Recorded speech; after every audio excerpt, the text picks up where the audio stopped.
The dreaded slice. It's caused by that over-the-top move, not getting through the ball. I'm going to show you 3 exercises today that you can start now that's going to help cure that dreaded slice. I don't care how many lessons you take. If your body can't physically make that move, it's going to be tough to eliminate it. So here we go. Let me show you how. All right, so if we look deeper into that over-the-top move, basically what's happening is the club face is coming usually shut.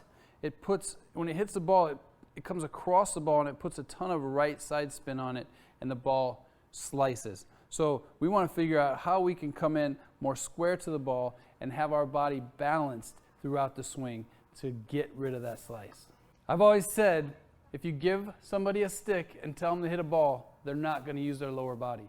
But in golf, you have got to learn to use your lower body. So the first thing we got to do is get control over that. So my favorite drill is you can take any type of stick or hold on to an object, and then from here, all you're going to do is just turn your lower body. Preferably, you're going to turn it both ways, but for this drill or this specific move, we want to make sure that you can keep your shoulders square while your lower body turns to the left. If you're a right-handed golfer, we want to make sure the upper body stays still. So once you can do that with the stick and you can get good hip movement, I'm not talking slide or locking this leg out. I want the knees slightly bent and just turning. Then you can try and do it without the stick. Try and keep your upper body stable and just turn your lower body. That's move number 1 that we have got to be able to get to avoid that slice. Once we get the upper body moving, we want to make sure that we can get a full shoulder turn, because if you only come back to halfway, the only way to get back to the ball is to come back over the top. So we want to make sure that we can get a full shoulder turn, trying to get the shoulder behind the golf ball. That's going to ensure that we get a big full shoulder turn, and now we can set it up to where we can come from the inside and get the club back on plane. And last, but definitely not least, the number 1 problem that I see with the golfers that I work with is once they get to the top and they get a good shoulder turn and good hip turn, then when they come down, they end up pushing their hips towards the ball and not turning and going towards the target. That's called early extension. So that, when you come here, it's going to cause that ball to slice. So we want to make sure that you can sit through and make a nice, clean move from the inside to hit that ball straight down the fairway. So if you're someone that really doesn't use their lower body in their golf swing and they're very upper body dominant, it could be one of 2 things. Number 1, it could be that you don't have the mobility in your hips to start that swing, or number 2, it could be that you've just never been told or taught or to understand how that hip should move. So I'm going to show you 2 things for that. So first thing we're going to do is we're going to work on the internal hip rotation. This is internal hip rotation on your left leg when your left leg's turning. So if you have tight hips, I want you to try this, or if you don't know if you have tight hips, try this. So what you're going to do is you're going to lay down, sit down on the ground. We're going to drop. You're going to keep your butt cheek on the ground and then let your knee drop down as far as it'll go. If you can get to almost to the ground by keeping your foot flat, it means you have pretty good flexibility.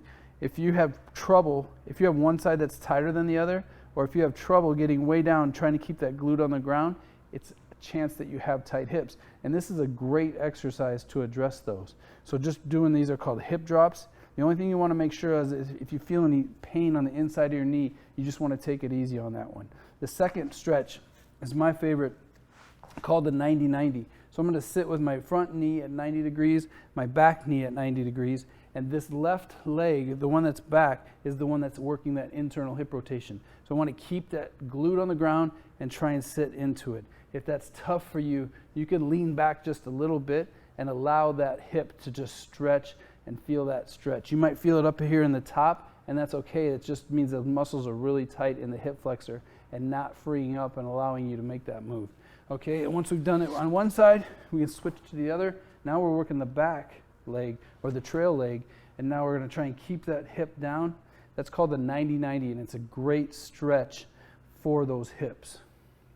The next thing I want to show you is if you're somebody that just doesn't understand how to use your lower body in the swing, all you got to do is, I have 2 balls here. I have a soft tennis ball, and I have it's a pool ball, actually used in the pool. So if you're somebody like, I don't have anything to throw it against, or I want to run after it, you can just use one of these and they won't go very far. So what you're going to do is you're going to set up just like you're going to swing the golf club, and you're going to hold the ball in your right hand you're going to bring it back, and then from here, just feel like you're going to skip rocks. So it's the same feeling. You're here, and then you're going to throw it, and you're going to either throw it down into the ground, or you can throw it up just a little bit. And when you first start, you may not know where it's going to go, just depending on your release point.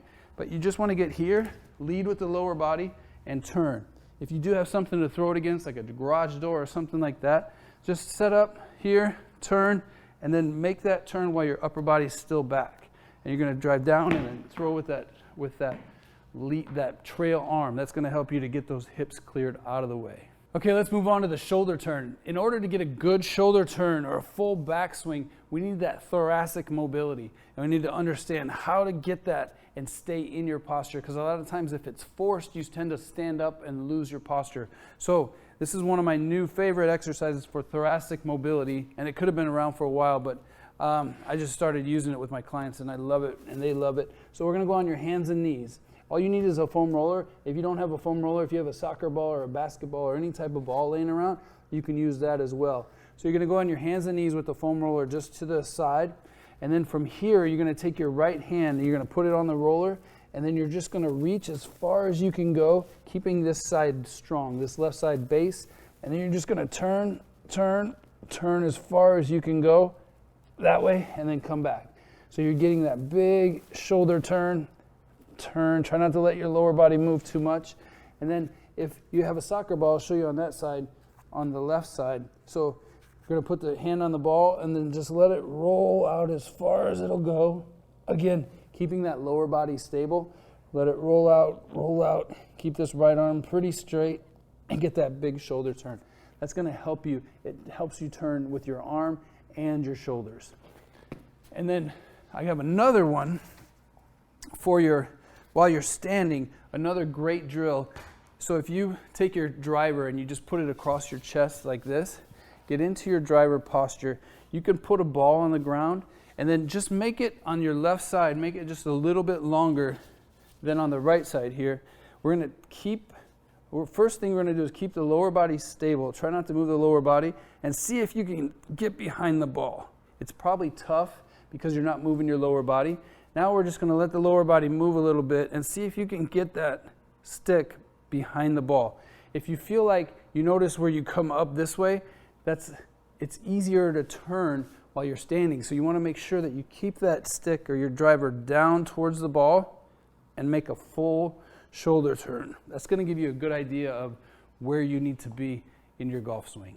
So lastly, I talked about early extension, and that's where the hips come towards the ball. There's not enough room for the hands to clear, and then the only way to get back to the ball is over the top, and then you have that slice. So I want you to try this. You're going to put a stick or your driver on the top of your head, arms straight up over your head like this, and then from here you're going to keep your weight on your heels, squat down as far as you can go, and keep the stick behind your toe line. So try not to let it move forward this way. If you can do that move, there's a high chance that you will not have that early extension. If you cannot do it for any reason, you can't go far down, your shoulders come forward, there's a pretty good chance that's going to creep into your swing now and then or all the time. So we want to make sure that you have a good path and a good area to swing the club from the inside out once it hits that ball. So we're going to keep those hips back. And I'm going to show you 2 drills to get better at that one move. So what we need to do is find something that's about 3 or 4 inches height that you can put your heels up on. So once we do that, we're going to put our heels up. And if you're somebody that couldn't get past parallel with your lower body, you want to do this drill. So the first thing you're going to do is put the club or stick over your head, heels up on there, and then you're just going to try and squat down. You'll find that this is a lot easier because it's offering that back support or the support in the back that wasn't there, not allowing you to squat all the way down. Once we've done this and this becomes easy, the next thing you could do is find something that's a little bit smaller. I have a couple 10-pound plates here, and I'm just going to go here, hands here, and then come down. So as you do this and you do it more often, 3 sets of 10 every other day, you're going to get better and better at that squat, and I guarantee it's going to transfer over into your swing and allow you to swing and not have that early extension creep in. So if you're someone that fights that over-the-top move and slicing the ball and can't get rid of it, you've taken lesson after lesson, and the golf instructor has given you so many different drills to try, it's because you have a physical limitation. And once you address those physical limitations, you can say goodbye to that over-the-top move. Those exercises that I just showed you are a great place to start and get you moving better, so that great on-plane swing, piping it down the middle of the fairway, is in your future. I'll see you on the next video. Hey, thanks for watching this video. You might like the ones over here if you like this one. And don't forget to subscribe below and comment down below and let me know if there's anything golf specific that you're working on that you'd like to see a video for. And hey, share this with your friends because I know they could use it too. We'll see you on the next video.